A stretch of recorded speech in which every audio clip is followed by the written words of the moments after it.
ఒకప్పుడు శ్రావస్తీ నగరాన్ని రాజు ప్రసేనజిత్ పాలించేవాడు. ఆ కాలంలో ఒక పేద బ్రాహ్మణుడు జీవనోపాధి కోసం ఆ నగరానికి వచ్చాడు.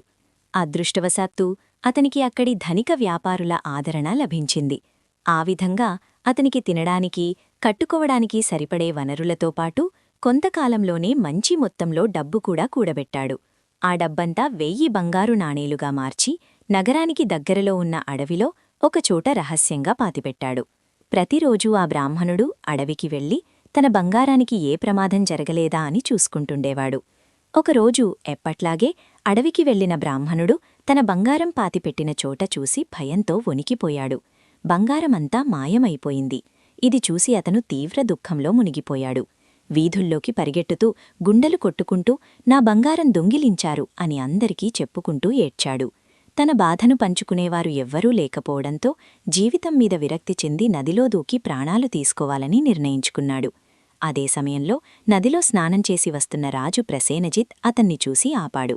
బ్రాహ్మణ, ఎందుకిలా చేసుకోవాలని అనుకుంటున్నావు అని అడిగాడు. బ్రాహ్మణుడు తన కథంతా చెప్పాడు. రాజు ధైర్యం చెప్పాడు.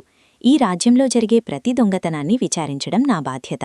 నీ బంగారాన్ని తప్పకుండా తిరిగి ఇప్పిస్తాను, లేదా నా ఖజానా నుంచే పరిహారనిస్తాను. అతనడిగాడు, నువ్వు బంగారం పాతిపెట్టిన చోట ఏదైనా గుర్తుందా? బ్రాహ్మణుడు చెప్పాడు. ప్రభూ, ఆ బంగారం మీద ఒక అడవి దోసకాయ మొక్క ఉండేది. ఇప్పుడు అది కూడా లేదు. రాజన్నాడు, అడవిలో అలాంటి మొక్కలు చాలా ఉండొచ్చు కదా? బ్రాహ్మణుడు సమాధానమిచ్చాడు. లేదు ప్రభూ, ఆ ప్రాంతం మొత్తంలో అది ఒక్కటే మొక్క. రాజు మరొక ప్రశ్న అడిగాడు. ఎవరైనా నిన్ను అడవికి వెంబడించారా? నీ బంగారం విషయం ఎవరికైనా తెలుసా? లేదు ప్రభూ, ఎవరూ నాకు వెంబడి లాలేదు. ఎవరికీ బంగారం విషయం తెలియదు అన్నాడు బ్రాహ్మణుడు. రాజు రాజమహాలానికి వెళ్లి ఈ సమస్య గురించి లోతుగా ఆలోచించాడు. తర్వాత మంత్రిని పిలిచి ఇలా అన్నాడు.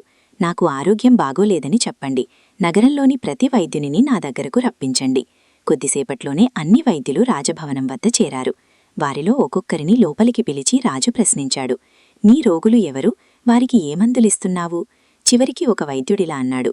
ప్రభూ, నిన్న నేను ధనిక వ్యాపారి మాత్రిదత్తుకి అడవి దోసకాయ మొక్క రసం ఇచ్చాను. ఇది విన్న రాజు వెంటనే అడిగాడు, ఆ మొక్క నీకు ఎక్కడ దొరికింది? వైద్యుడు చెప్పాడు. ప్రభూ, అది సాధారణంగా దొరికే మొక్క కాదు. నా సేవకుడు చాలా వెతికి అడవిలో దాన్ని కనుగొన్నాడు. రాజు ఆదేశించాడు. ఆ సేవకుడిని వెంటనే నా ముందు తీసుకురండి. వైద్యుడి సేవకుడు రాజు ముందు నిలబడ్డాడు. రాజు నేరుగా అడిగాడు, నువ్వా మొక్క తవ్వినప్పుడు దొరికిన బంగారాన్ని ఏమి చేశావు? భయంతో సేవకుడు వణికిపోయాడు. ప్రభూ, ఆ బంగారాన్ని నా ఇంట్లో దాచాను అన్నాడు. రాజు శాంతంగా చెప్పాడు. ఆ బంగారం బ్రాహ్మణునిదే. వెంటనే అతనికి తిరిగి ఇవ్వి. సేవకుడు ఊపిరి పీల్చుకున్నాడు. తాను ఉరిశిక్ష నుంచి తప్పించుకున్నానని భావించాడు. ఇంతసేపు చూస్తున్న మంత్రి ఆశ్చర్యపోయాడు. ప్రభూ, మీరు ఇది ఎలా కనుగొన్నారు అని అడిగాడు. రాజు చిరునవ్వుతో ఇలా అన్నాడు.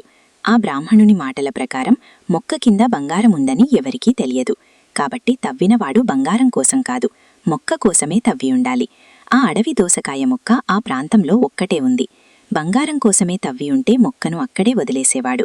మొక్క అవసరమున్నవాడే మొక్కతో పాటు బంగారం కూడా తీసుకెళ్లాడు. మొక్క అవసరం ఎవరికుంటుంది? వైద్యుడికే. అందుకే వైద్యులందరినీ పిలిపించి నిజాన్ని బయటకు తెచ్చాను.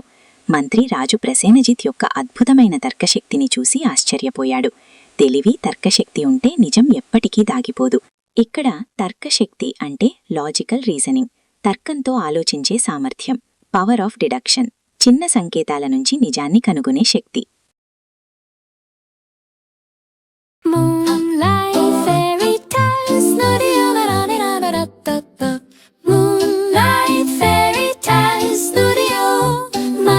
Bedtime stories for peaceful nights. If you like story, like, share, subscribe. Moonlight Fairy Tales Studio Telugu.